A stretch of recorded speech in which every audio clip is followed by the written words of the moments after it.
کچھ چور اگر اس طرح کے لباس پہن لیں تو ایسا تھوڑی نہ ہوتا ہے کہ ہم یہ بھی تو نہیں کہہ سکتے کہ ہر چائے والا چور ہے. نہیں کہہ سکتے, نہیں کہہ سکتے. سب کو ایک کیٹیگری میں کیسے شامل کر دیں؟ یہ ایک جملہ آپ یاد رکھیں, میں کسی کا نام نہیں لے رہا ہوں. اور دوسری بات, علماء ذوی الاحترام کے لیے خاص طور پر میں نے آیت کریمہ کی تلاوت کی ہے خطبے میں, خطبے کے بعد. يَنْصُرْكُمُ اللَّهُ فَلَا غَالِبَ لَكُمْ, اگر اللہ تمہاری مدد کرے تو کوئی طاقت تم پر غالب نہیں آ سکتی, کوئی تم پر غلبہ نہیں حاصل کر سکتا. یہ ایک جملہ قرآن پاک کا اتنا پاورفل ہے, اتنا پاورفل ہے کہ اللہ تمہاری مدد کرے تو کوئی غالب نہیں آئے گا. اور اگر کوئی غالب آیا ہوا ہے ہمارے اوپر تو اس کا مطلب ہے کہ تم محروم ہو یا ہم محروم ہیں اس عظیم مدد سے جس کا وعدہ قرآن میں اللہ تعالیٰ نے فرمایا. وہ ہمارے اعمال کی بنیاد. مرشد گرامی حضور تاج الشریعہ رحمۃ اللہ تعالیٰ نے ایک آیت کی تفسیر فرماتے ہوئے ہم سے کہہ رہے تھے کہ ایک صاحب آئے اور انہوں نے کہا کہ حضرت ہمارے گاؤں میں بہت فسادات ہو گئے, وائلیشن ہو گیا, لیکن مسلمانوں کو پکڑ پکڑ کر کے پولیس لے جا رہی ہے, 8-10 دن ہو گئے, ابھی تک تھمی نہیں ہے یہ گرفتاریاں. اور وہ بیان کرتے کرتے انہوں نے یہ کہا کہ یہ ساری پکڑ دھکڑ جو چل رہی ہے اس کی ساری مخبری مسلمان ہی کرتے ہیں. کون کہاں کس گھر میں چھپا ہے اور کیا کیا کر رہا تھا سب مسلمان ہی بتاتے ہیں, اور آ کر کے ان کو اریسٹ کیا جاتا ہے. تب حضرت نے ایک آیت پڑھ کر کے ہمیں بتایا تھا.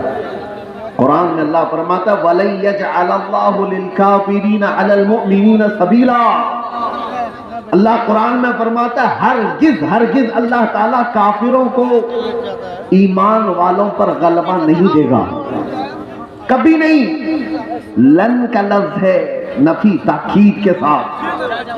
ہرگز اللہ تبارک و تعالی کافروں کو ایمان والوں پر غلبہ نہیں دے گا.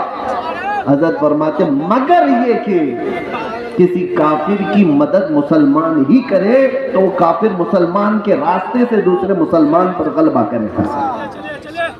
بات سمجھ میں آ رہی ہے؟ ایک مسلمان کو ذریعہ بنا کر کے ہی دوسرا کوئی تمہارے گھر پر حملہ کرے گا. آج کی حالات پر میں جو بات کر رہا ہوں سنو میرے عزیزوں, بہت سارے مسلمان اپنا فیوچر آج بنا نہیں پا رہے ہیں. ان کو پتہ ہی نہیں ہے کس کے ساتھ جانا ہے اور کس کا ساتھ دینا ہے. حالات ایسے ہیں کہ کسی اور مسلمان کو گرانے کے لیے ایک مسلمان کسی کافر و مشرک کی مدد پر بھی راضی ہو جاتا ہے.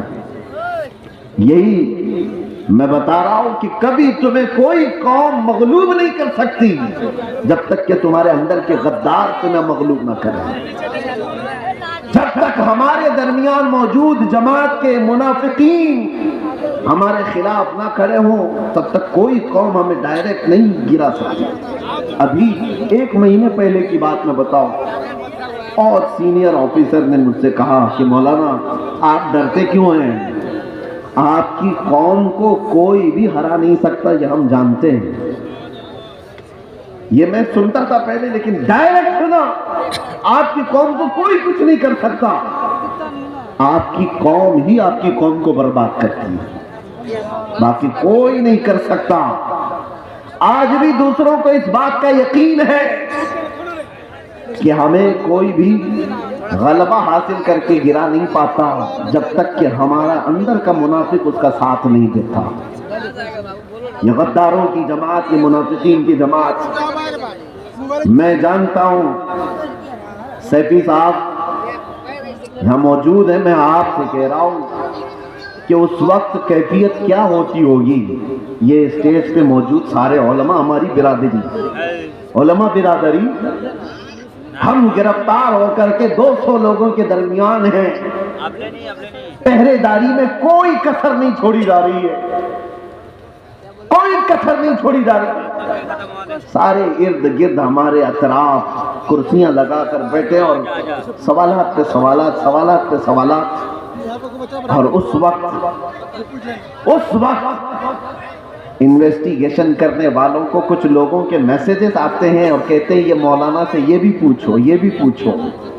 کلپیں ہماری کاٹ کاٹ کر کے بھیجی جا رہی ہیں تقریروں کی کہ انہوں نے یہاں پر یہ کہا، انہوں نے یہاں پر یہ کہا.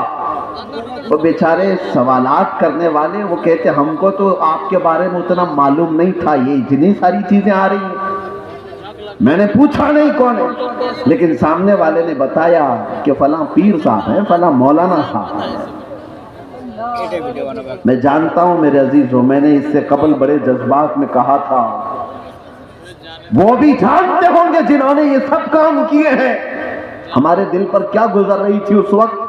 ہم نے سب اللہ اس کے رسول پر چھوڑ دیا. لیکن ایک بات یاد رکھنا، غداروں کی جماعت سے کہتا ہوں، کل قیامت ہونی ہے اور بارگاہ مصطفیٰ میں ہمیں بھی کھڑا ہونا اور تمہیں بھی کھڑا ہونا ہے. دیکھا جائے گا کہ تم کس کے ساتھ کھڑے ہوتے اور ہم کس کے ساتھ کھڑے ہوتے. دیکھا جائے گا تم نے کسی ایک عالم کو صرف اور صرف ناموس رسالت کی بنیاد پر سزا کو طویل کرنے کے لیے، ساتھ دینے کے لیے جاسوسیوں کا ماحول بنایا تھا. قیامت تو ہونی ہے، موت تو آنی ہے، قبر میں بھی جانا ہے. یہ مت سمجھ لینا کہ سب کچھ یہاں پر ہے. چند پیسوں کے لیے جو لوگ اپنا دین بیچتے تھے، قرآن نے ان کی وعید میں کیا کیا بیان فرمایا. یہ وہ لوگ ہیں جو یہودی علماء تھے، یہی تو کیا کرتے تھے. مالداروں کو خوش رکھنے کے لیے وہ دین کا نظام بدل دیا کرتے تھے. اب دیکھنا جیسے جیسے یہ سکتا پاور میں آج لوگ ہیں، حکومت میں جو لوگ ہیں، مضبوط سے مضبوط ہوتے جائیں گے تو طوفان آئے گا بہت ساروں کے اندر.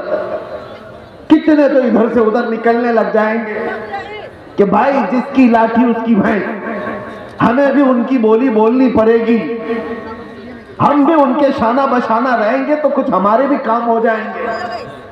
دیکھنا اور چند دنوں کے بعد وہ چاہے علماء دکھنے والی جماعت میں سے لوگ ہوں یا نیتا بننے والے لوگ ہوں، یہ سب وہ چاٹو گیری کرنے والے لوگ ان طوفانوں میں اب کس کے ساتھ جانے لگیں گے اور قوم کی دلالی کرنے لگیں گے. دیکھنا چند دنوں کے بعد.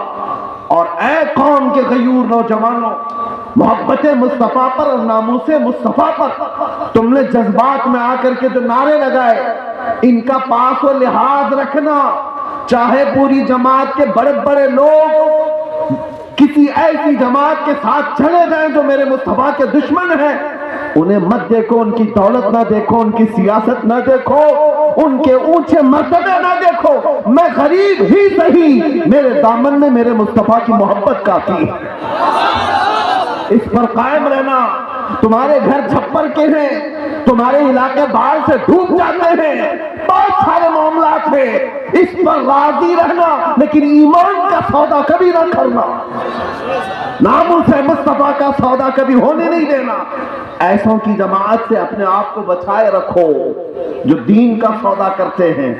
میرے عزیزوں، ایک بات میں کہہ رہا تھا، مولانا ابھی جو چندہ کر رہے تھے ایک مسجد ہی کے لیے، لوگ مذاق اڑاتے ہیں ہمارا. سنیوں کے جلسے دیکھو چندے کر رہے ہوتے ہیں. ارے بھائی کریں گے ہی نا، ہمارے پاس سعودی ریال تھوڑی نہ آتے ہیں. ہم تو غریبوں سے ہی بنا رہے ہیں جو کچھ بھی بنا رہے ہیں.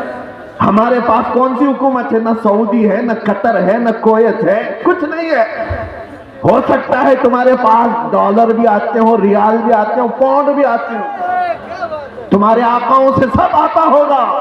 یہ غریبوں کی بستی میں جو آتا ہے ان کی محنت مزدوری کی کمائی سے ہی آتا ہے.